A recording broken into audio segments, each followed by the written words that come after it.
안녕하십니까. 10분 불교 수업의 정준영입니다. 오늘 질문은요. 중도는 균형인가요? 중도에 대한 이야기네요. 이 정도는 깨달음이 아니라 누구나 할 수 있는 얘기 아닌가요? 뭐가 새롭죠? 부처님의 가르침의 핵심인 중도에 대한 질문이시네요. 중도, 한자 말 그대로 한다면은 가운데 길이 되겠네요.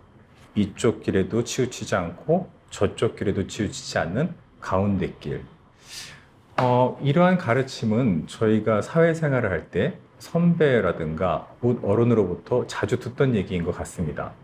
어떤 일을 결정하거나 소위 라인을 따른다라고 할 때 그런 경우에도 가능한 한 균형을 맞춰라. 한쪽에 치우치지 말아라. 밸런스를 맞춰라.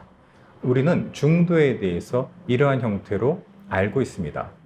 이런 균형을 잡으라고 하는 것 너무나 뻔한 얘기 아닌가요? 이게 어떻게 깨달음으로 가는 길이지요? 라고 하는 질문을 주셨네요. 네, 균형. 저희가 삶을 살아갈 때 굉장히 중요한 부분 맞습니다. 붓다 역시 다양한 경전을 통해서 균형을 설명하고 계세요. 폭류의 경이라든가 비파의 비유라든가 아마 많이 들어보셨을 겁니다. 줄이 너무 탱탱해도 안 되고 너무 느슨해도 안 되고 이러한 균형이라고 하는 것은 우리의 삶에 있어서 한 가지 지혜라고 알 수 있죠.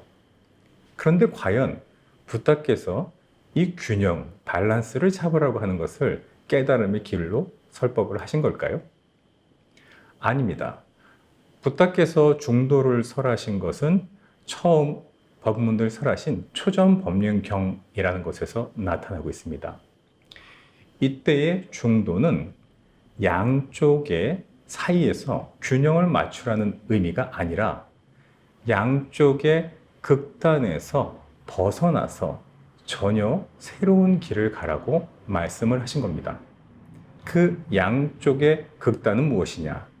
한쪽 극단은 고행주의라고 부르고요. 다른 쪽 극단은 쾌락주의라고 부릅니다. 고행주의도 따라가서는 안 되고 쾌락주의도 따라가서는 안 된다라는 말씀이에요. 고행주의자들은 어떠한 믿음의 형태를 가지고 있었냐면요. 아따 낄라 맞다노 요가라고 하는데요. 아따, 자신을 낄라 맞다, 피곤하게 만드는 것을 추구하는 수행자들이라는 의미입니다. 붓다는 이들에 대해서 안양지방, 안양살이랑이라고 표현을 하셨습니다. 그들은 몸 따로 영혼 따로라고 믿는다. 다시 말해서 내 몸은 수명이 있어서 죽겠지만 영혼은 영원히 살아간다. 그러니 몸에 대해서 집착하기보다는 내 안에 있는 영혼을 더 중요하게 여겨야 한다. 몸이 평소에 잘못한 것이 있으니 그 몸을 벌하게 되면 내 안에 있는 맑고 순수한 영혼은 구원을 받을 수 있다. 이런 믿음 체계를 가지고 있었습니다. 한 예를 말씀드릴까요? 저는 인도 밑에 있는 작은 섬나라 스리랑카에서 공부를 했습니다. 어느 날 아침에 북소리, 장국소리 시끄러워서 잠이 깨어보면 밖에서 남녀노소를 불구하고 한 행렬을 지어서 지나가는 사람들을 보게 되는데 가까이 다가가서 보면 깜짝 놀랍니다. 왜냐고요? 긴 바늘, 못 같은 걸로요, 혀를 뚫기도 하고 살을 뚫기도 합니다. 그리고 어떤 용기 있는 분은요, 아주 커다란 낚싯바늘 같은 것에 등, 허벅지, 종아리 등등을 깨어가지고 마치 매달린 고기처럼 자신의 몸을 커다란 나무에 매달고 스스로 흔들어댑니다. 그리고 그 나무는 트럭에 싣고서 행렬을 따라서 지나가죠. 과연 그들은 왜 그럴까요? 미개인일까요? 아닙니다. 그 안에는 지식인들도 있습니다. 과학자, 의사, 변호사, 전문직의 사람들도 많이 있습니다. 그럼에도 불구하고 그들은 스스로를 괴롭힙니다. 스스로의 몸을 벌합니다. 그들은 어떤 믿음을 가지고 있었느냐?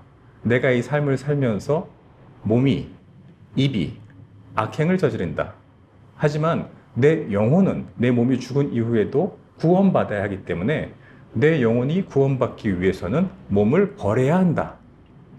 즉, 죄값을 치르겠다. 이런 이야기입니다. 잘 이해는 안 됩니다만, 하지만 우리네 사회생활을 보면 무언가 죄를 저지르고 잘못한 사람들이 어떤 특정 공간에서 어느 정도 계시다 나오면 새 사람이 나오는 구조? 모르겠습니다. 그와 유사한 형태가 아닐까라는 생각도 드네요. 그것이 한 극단이었습니다. 붓다는 고행을 통해서 어떤 절대자가 나를 용서하고 그 안에서 구원받을 아뜸한 영혼은 없기에 그러한 고행은 무의미하다. 그 극단을 따라가지 말라고 말씀하신 겁니다. 다른 한 극단은 쾌락주의입니다. 이들은 뭐라고 불렀냐면요. 까마 수칼리까누 요가라고 불렀습니다. 까마, 감각적 욕망, 수카, 즐거움, 이것을 추구하는 수행자들이란 얘기예요. 더 쉽게 얘기하면요. 죽으면 그만이다. 노세노세, 철모서노세. 살아있는 동안에 기쁘고 즐거우고 행복하면 그것으로 그만이다. 붓다는 그들에 대해서 이렇게 얘기했습니다. 탕지방, 탕살이랑 그 몸이 그 마음이다. 즉, 이것들이 죽음과 동시에 마음도 함께 죽어버린다. 이런 이야기가 있죠. 내일 지구가 멸망한다면 오늘 한 그루의 사과나무를 심겠다. 글쎄요. 내일 지구가 멸망한다면 오늘 냉장고에 있는 사과를 마음껏 먹어야 되지 않을까요?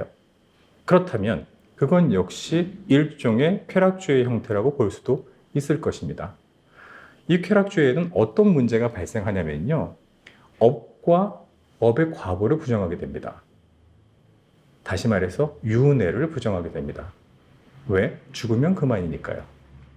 다음 생으로 연결되는 것이 없으니까요. 하지만 붓다께서는 다음 생으로 연결되는 것에 대해서 말씀하시죠. 윤회에 대해서 설하십니다. 그러니 살아있는 동안 착한 언행을 해라. 그것이 다음 생으로 연결될 것이다.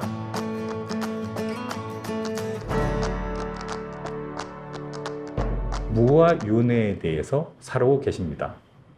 물론 불교 안에서도 윤회를 부정하시는 분들이 간혹 계십니다.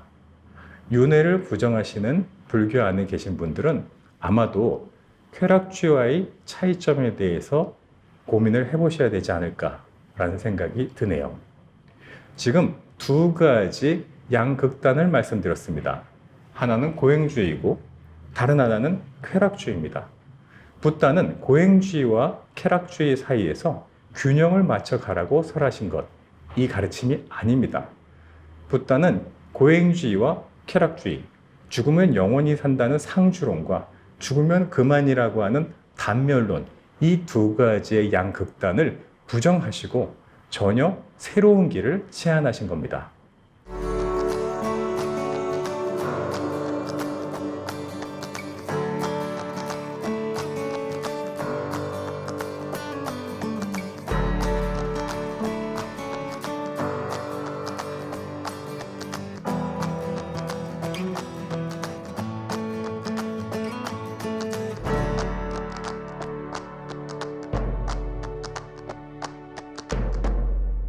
이쪽에도 치우치지 말고 저쪽에도 치우치지 말고 균형을 가져라 라는 의미가 아니라 전혀 새로운 가르침을 제시하신 것이죠. 2500여 년 전에 바라나시 근처에 35살의 젊고 잘생긴 사람이 나타나서 중도라는 새로운 가르침을 설하셨습니다. 이것은 균형이 아니라 혁명입니다. 마치겠습니다.